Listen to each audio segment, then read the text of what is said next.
नए एशियाई रिकॉर्ड के साथ प्रवीण कुमार ने हाई जंप में सिल्वर मेडल पर जमाया कब्जा। ड्रैगन के जाल में फंसा तालिबान, चीन की चाल को ना समझ करने जा रहा है पाकिस्तान की तरह ये बड़ी गलती, भारत को घेरने की साजिश। तालिबान का सरकार गठन से पहले आया दोहरा चरित्र, कश्मीर को लेकर दिया बड़ा बयान। 10 देशों से भारत आने वाले यात्रियों के लिए RT-PCR टेस्ट की नेगेटिव रिपोर्ट दिखाना अनिवार्य। यूपी में बरपा वायरल बुखार का कहर, अब तक 100 से ज्यादा मरीजों की मौत। बंगाल में चुनाव के बाद हुई हिंसा की होगी जांच, कलकत्ता हाईकोर्ट की सेवानिवृत्त जज के नेतृत्व में होगी जांच। कांग्रेस की राष्ट्रीय प्रवक्ता रागिनी नायक का आरोप, सार्वजनिक संपत्ति बेचकर देश चला रहे हैं पूर्ण डबल इंजन की सरकार। और जल्दी स्कूल खोलने के पक्ष में नहीं स्वास्थ्य विभाग, प्रदेश में 1 हफ्ता और बंद रह सकते हैं स्कूल। उत्तर प्रदेश में खुली 1 से 12वीं की कक्षाएं।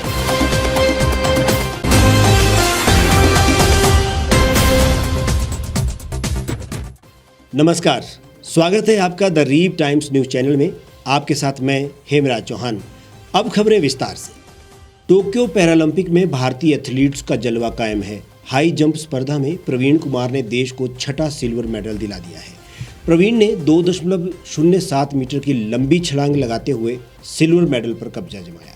इस छलांग के साथ ही प्रवीण ने नया एशियाई रिकॉर्ड भी अपने नाम किया है। पूरे मुकाबले में प्रवीण बेहतरीन लय में दिखाई दिए, लेकिन आखिरी क्षणों में पोलैंड के खिलाड़ी जॉनथन उन पर भारी पड़े और 2.10 मीटर की छलांग लगाते हुए उन्होंने गोल्ड जीत लिया। पैरालंपिक में ये भारत का 11वां मेडल है और भारत का इस बार का प्रदर्शन भी ऐतिहासिक है। प्रवीण को फाइनल मैच में पोलैंड के खिलाड़ी जीबीआर जोनाथन से कड़ी टक्कर मिली और दोनों के बीच गोल्ड के लिए कड़ा संघर्ष देखने को मिला। प्रवीण पोलैंड के इस खिलाड़ी को कड़ी टक्कर दे रहे थे, लेकिन वे जोनाथन द्वारा लगाई गई 2.10 मीटर की लंबी छलांग की बराबरी नहीं कर सके और उनको सिल्वर मेडल से ही संतोष करना पड़ा। हाई जंप में ये भारत का 3रा मेडल है। इससे पहले मरियप्पन थंगावेलु और शरद कुमार ने सिल्वर और ब्रॉन्ज मेडल पर कब्जा जमाया था। भारत अब तक टोक्यो पैरालंपिक में 2 गोल्ड, 6 सिल्वर और 3 ब्रॉन्ज के साथ 11 मेडल अपने नाम कर चुका है। सिल्वर मेडल जीतने पर प्रधानमंत्री नरेंद्र मोदी ने प्रवीण को ट्वीट कर उनकी इस उपलब्धि पर बधाई दी। पीएम ने लिखा, पैरालंपिक में सिल्वर मेडल जीतने पर आप पर गर्व है प्रवीण। ये मेडल उनकी कड़ी मेहनत और समर्पण का नतीजा है। उनको बहुत बहुत बधाई हो। भविष्य के लिए उनको शुभकामनाएं। पैरालंपिक में ये भारत का अब तक का सबसे बढ़िया प्रदर्शन है, बेस्ट प्रदर्शन इसको कहा जा सकता है। और कई सालों के बाद देश की मेडल टैली दोहरे अंक में पहुंच सकी है। देश में अब ओलंपिक खिलाड़ियों का प्रदर्शन दुनिया देख रही है। पैरालंपिक में भी भारत का जलवा कायम ही नहीं बल्कि साल दर साल निखरता जा रहा है। सही प्रशिक्षण और सुविधाएं हमें दुनिया के किसी भी देश को टक्कर देने के लिए तैयार कर सकती है।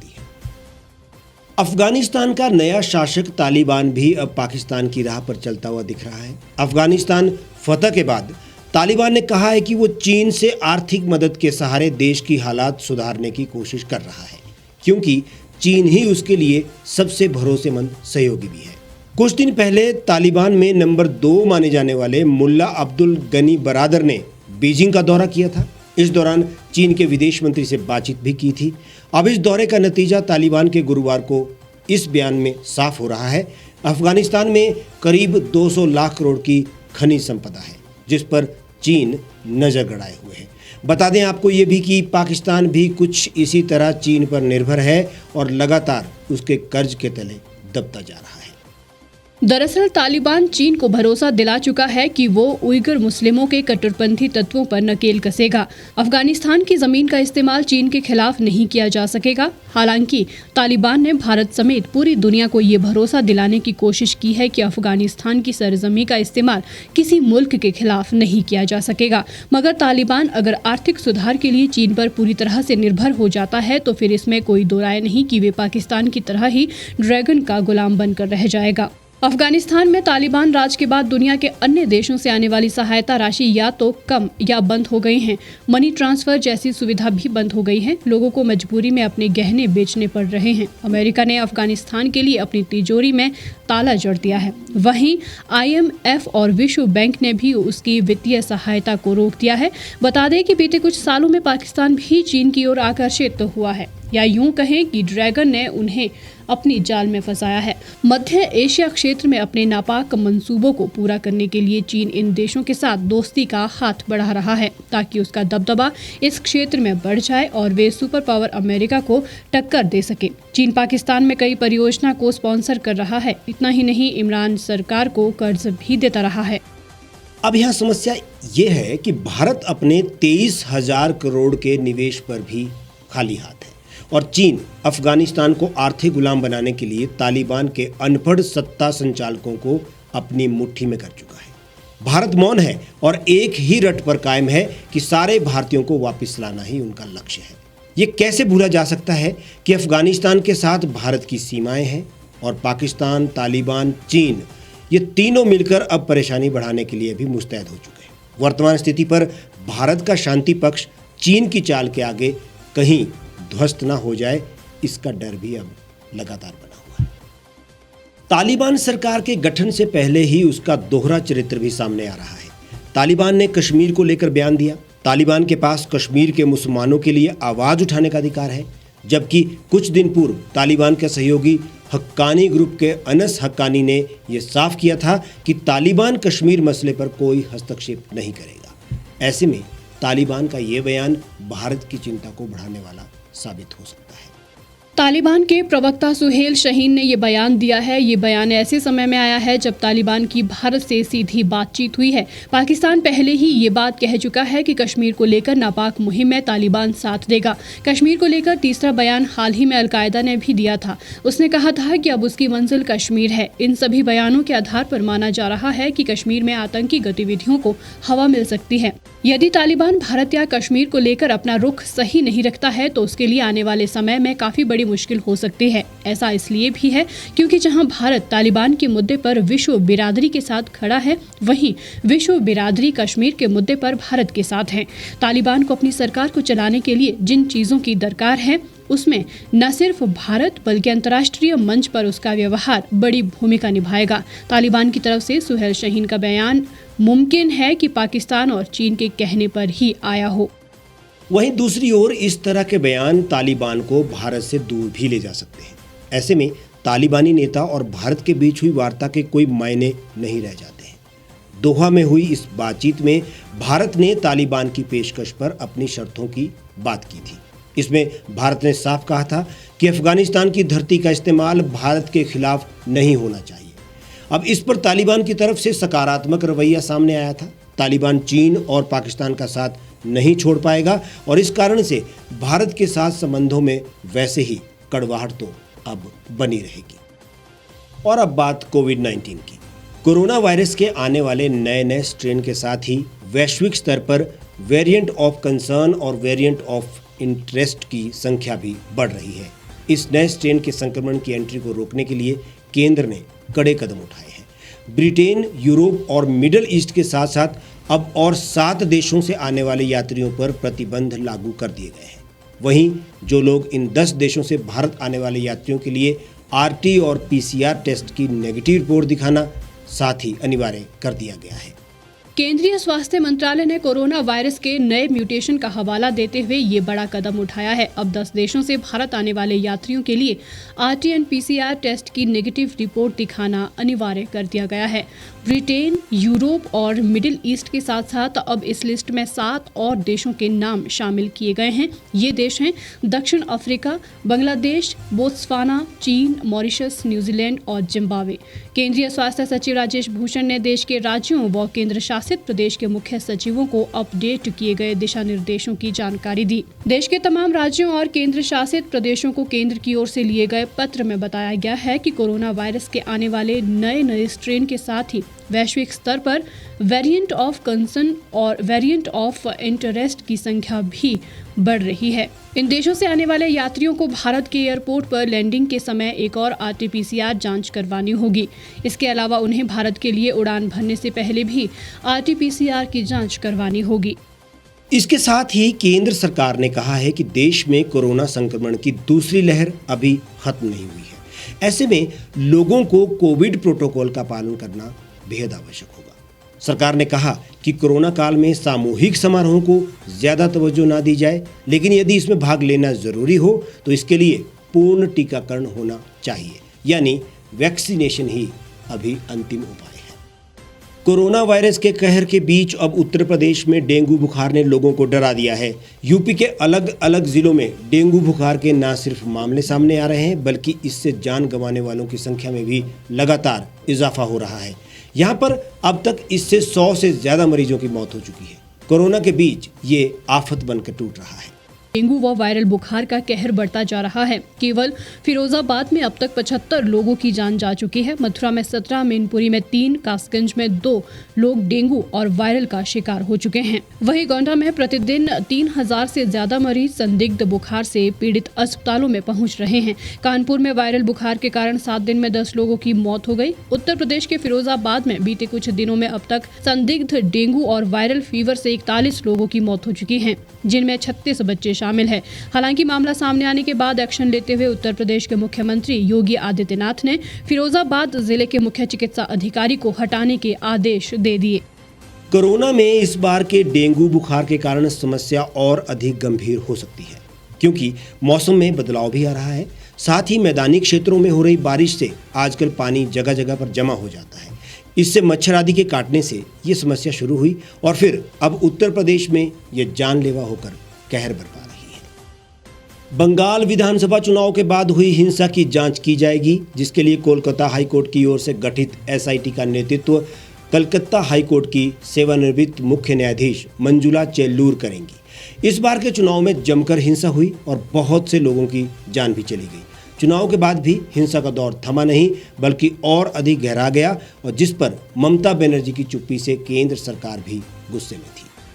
हाल ही में कलकत्ता हाईकोर्ट की 5 न्यायाधीशों की पीठ ने इसी साल हुए राज्य विधानसभा चुनाव के बाद हिंसा की घटनाओं की स्वतंत्र जांच वाली याचिकाओं पर सर्वसहमति से फैसला सुनाते हुए अन्य सभी मामलों की जांच के लिए एक एसआईटी का गठन के आदेश दिए। कार्यवाहक मुख्य न्यायाधीश राजेश बिंदल की अध्यक्षता वाली 5 न्यायाधीशों की पीठ ने कई याचिकाओं पर एक मत से फैसला लिया था। अदालत ने अन्य सभी मामलों की जांच के लिए विशेष जांच दल गठित करने का भी आदेश दिया। विशेष जांच दल में पश्चिम बंगाल कैडर के भारतीय पुलिस सेवा अधिकारी सुमन बाला साहू, सोमेन मित्रा और रणवीर कुमार शामिल होंगे। इससे पहले हिंसा के मामले में महिलाओं के खिलाफ अपराध और हत्याओं के मामलों की जांच के लिए सीबीआई ने संयुक्त निदेशक के नेतृत्व में 4 टीमों का गठन किया था।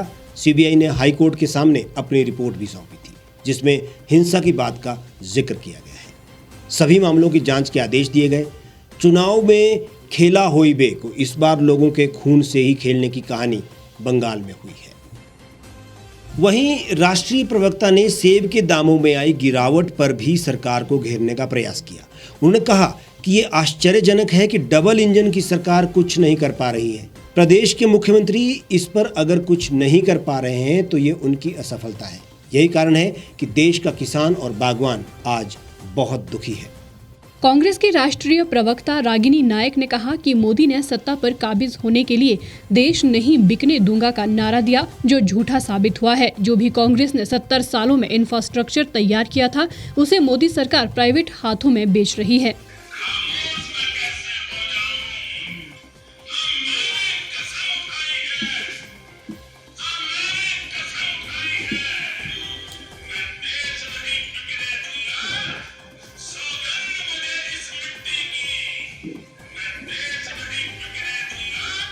जब सत्ता की कुर्सी पर काबिज होना था मोदी जी को, तो तमाम जो झूठे दावे और वादे उन्होंने किए, उनमें से एक ही बहुत बड़ा दावा था कि मैं देश नहीं बिकने दूंगा। और मुझे कहना पड़ेगा कि शायद कलयुग के सत्यवादी ऐसे ही होते हैं। मोदी रीति सदा चली आई, जो कह जाए वो कभी ना दिखाए।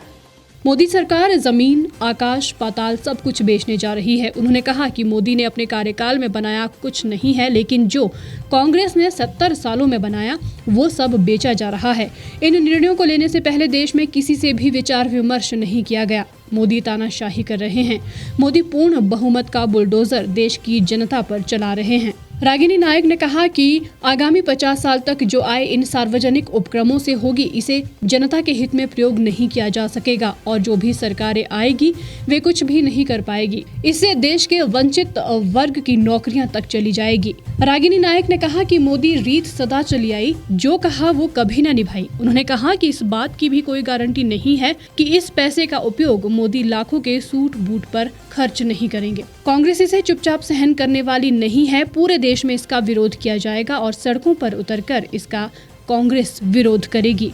तो 15 लाख अकाउंट में आने की बात हो, 2 करोड़ रोजगार देने की बात हो, 100 स्मार्ट सिटी बनाने की बात हो, या काशी को क्योटो, जो कि उनकी अपना क्षेत्र है, काशी को क्योटो बनाने की बात हो, मोदी जी के जितने दावे और वादे रहे हैं वो पूरी तरीके से खोखले साबित। बताने या कहने की जरूरत नहीं कि ये 2-3 बड़े इंडस्ट्रियलिस्ट, बड़े उद्योगपति कौन हैं जिनकी जेबें भरने का काम लगातार मोदी जी करते जा रहे हैं। उसका एक छोटा सा उदाहरण कि 3 काले कानून बाद में बनते हैं। पहले अडानी जी के वेयर हाउस बन जाते हैं, 60 लाख करोड़ की संपत्ति, खरबों रुपए की संपत्ति, 50 साल के लिए आप दे देंगे किसी बड़े इंडस्ट्रियलिस्ट को और हाथ में पकड़े रहेंगे एक कागज और कहेंगे ये देखिए कागज लहरा रहे हैं, ओनरशिप हमारे पास। मोदी जी अपने मन की बात करने के लिए पूरा समय है, अपने मन की बात थोपने के लिए पूरा समय है, लेकिन विपक्ष से और जिनके जीवन पर सबसे ज्यादा नकारात्मक प्रभाव पड़ने वाला है इस डिसीजन से, उनमें से किसी से बात करने के लिए मोदी जी के पास समय नहीं। तो ये लोकतंत्र के नाम पर जो तानाशाही चलाई जा रही है, ये एक पूर्ण बहुमत का बुलडोजर बनाकर जो देश पर चलाया जा रहा है, उसके खिलाफ आवाज उठाना बहुत ज्यादा जरूरी है। और फिर राहुल गांधी जी ने बहुत साफ और स्पष्ट तरीके से ये बात कही कि हम प्राइवेटाइजेशन के कभी खिलाफ नहीं थे, क्योंकि ये सवाल आना लाजमी है कि भाई निजीकरण तो आपके समय पर भी होता था, लेकिन हमने नियम बनाए। क्या नियम थे वो? कि स्ट्रैटेजिक सेक्टर में विनिवेश नहीं होगा। कांग्रेस लगातार नेशनल मोनेटाइजेशन पॉलिसी का विरोध कर रही है। कांग्रेस का कहना है कि मोदी सरकार का देश नहीं बिकने दूंगा का नारा झूठा साबित हुआ है और आज़ादी के बाद कांग्रेस की सरकारों द्वारा खड़े किए गए उपक्रमों को निजी हाथों में देकर देश की जनता के साथ खिलवाड़ कर रहे हैं, जिसे कांग्रेस पार्टी बर्दाश्त नहीं करेगी और सड़कों पर उतरकर इसका विरोध भी होगा। ये बात अखिल भारतीय कांग्रेस कमेटी की राष्ट्रीय प्रवक्ता रागिनी नायक ने आज शिमला में कही। स्वास्थ्य विभाग अभी प्रदेश में जल्द स्कूल खोलने के पक्ष में नहीं दिख रहा है। ऐसे में स्कूल अभी 1 हफ्ता और बंद रह सकते हैं। विभाग का तर्क ये है कि कोरोना संक्रमण को लेकर 1 सप्ताह पहले जो स्थिति थी वही अभी भी बनी हुई है। इसमें किसी तरह का सुधार देखने को नहीं मिला है। ऐसे में स्कूलों को खोलना जल्दबाजी हो सकती है। 1 सप्ताह पहले 26 अगस्त को कोरोना संक्रमण के मामलों को देखा जाए तब प्रदेश में कोरोना के 2077 सक्रिय मरीज थे। वहीं आज प्रदेश में कोरोना के सक्रिय मरीजों की संख्या 1700 और 1800 के बीच चल रही है। सरकार इस विषय पर निर्णय लेने में कमजोर साबित हो रही है। कोरोना संक्रमण के सक्रिय मरीजों का आंकड़ा इससे कम नहीं हो रहा है। 2 दिन अवकाश के चलते टेस्टिंग न होने से इसकी संख्या में कमी दर्ज की गई, लेकिन वर्किंग डे में टेस्टिंग ज्यादा होने से प्रदेश में कोरोना के मामले भी बढ़ रहे हैं। इसे देखते हुए विभाग स्कूलों को खोलने के पक्ष में नहीं दिख रहा है।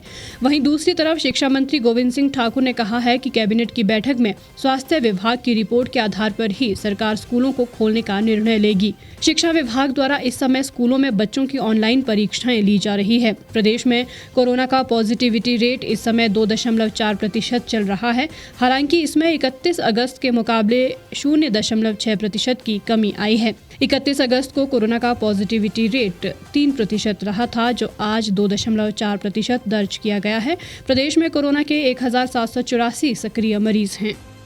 अब यहाँ कुछ बातें ध्यान देने वाली है। सरकार ने जनसभाओं पर जोर दिया हुआ है। केंद्रीय मंत्री अनुराग ठाकुर के हिमाचल आगमन पर जो कोरोना नियमों की धज्जियां उड़ी हैं वो भी जग जाहिर है। उसके बाद अभी भी पार्टी बैठकों और जलसों में भीड़ का आलम यह है कि उस पर नियंत्रण ही नहीं है। अब जैसे ही बच्चों के स्कूल खोलने की बात होती है, कोरोना का खतरा बढ़ जाता है। सरकार का यह दोगलापन होनहार बच्चों की इस पीढ़ी को शैक्षणिक नपुंसक बनाने पर तुली हुई है। बच्चों का बौद्धिक स्तर भी इस बीच बेहद कम हो गया है। यदि 24 करोड़ की आबादी वाले उत्तर प्रदेश में सारी कक्षाओं को खोला जा सकता है, तो फिर 75 लाख की आबादी वाले हिमाचल में क्यों नहीं? सरकार बच्चों का करियर तबाह होने से बचाने के हित में निर्णय जल्दी से जल्दी ले ले।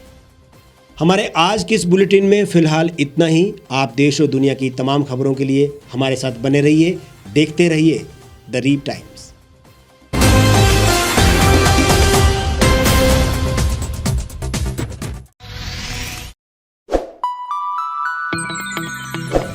खबरों में बने रहने के लिए सब्सक्राइब करें द रीव टाइम्स, लाइक और शेयर करना ना भूलें। गांव की चौपालों से लेकर संसद के गलियारों तक, गृहिणी के चूल्हे से लेकर निवेश और बाजारों तक, किसानों के हाल से लेकर खेत और खलिहानों तक, शिक्षा और स्वास्थ्य से लेकर खेल के मैदानों तक, संसद के प्रधान से लेकर पंचायत के पंच तक, सेंट्रल हॉल से लेकर ग्राम सभा के मंच तक, हर खबर पर रहेगी हमारी पैनी नजर।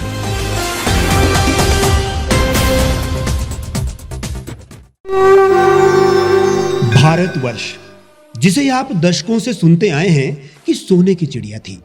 इसके पंख पहले मुगलों ने कुतरे, फिर अंग्रेजों ने, और आज राजनीतिक प्राणी कोई कोर कसर नहीं छोड़ रहे। आज भी लगभग 25 करोड़ लोग रात को भूखे सोते हैं। करीब 2 करोड़ लोगों के पास घर नहीं है। भ्रष्टाचार में हमारा 176 देशों में 80 नंबर आता है। औसतन 100 महिलाओं के साथ हर दिन ज्यादतियां होती है और ना जाने क्या क्या। देश की संसद से कुछ ही दूरी पर चादर लपेटे सैकड़ों लोग सुबह नील गगन के नीचे सोए हुए मिलते हैं। क्या आप एक ऐसे भारत की परिकल्पना नहीं करना चाहेंगे जहां कुछ ऐसा किया जाए कि 1 वर्ष के भीतर देश में कोई भिखारी या लाचार भी आश्रयहीन न रहे? लोगों को सभी सरकारी सेवाएं घर द्वार पर ही प्रदान की जाएं ताकि दफ्तर या कर्मचारी के चक्कर ना काटने पड़े। भ्रष्टाचार जड़ से समाप्त हो जाएगा।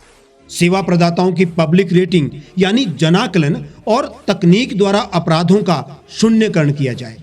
स्वास्थ्य और आधारभूत शिक्षा सभी के लिए समान गुणवत्ता के साथ निःशुल्क प्राप्त हो, और भी बहुत कुछ। यदि आप इस पवित्र राष्ट्र निर्माण यज्ञ का हिस्सा बनना चाहते हैं तो आज ही राष्ट्रीय लोक नीति पार्टी से जुड़ें। अब देश राजनीति से नहीं, लोक नीति से चलेगा। विजिट करें वेबसाइट rashtriyalokniti.org।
एक छत के नीचे सुविधाओं का अब उठाएं लाभ।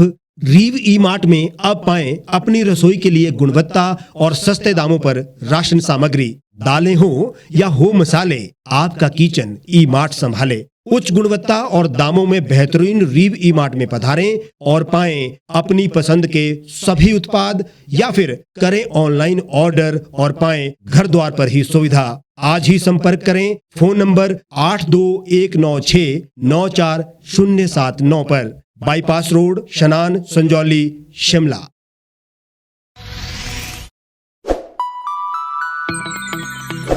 लेटेस्ट खबरों के लिए आप यूं ही देखते रहिए the reap times. Like, share और सब्सक्राइब करना ना भूलें।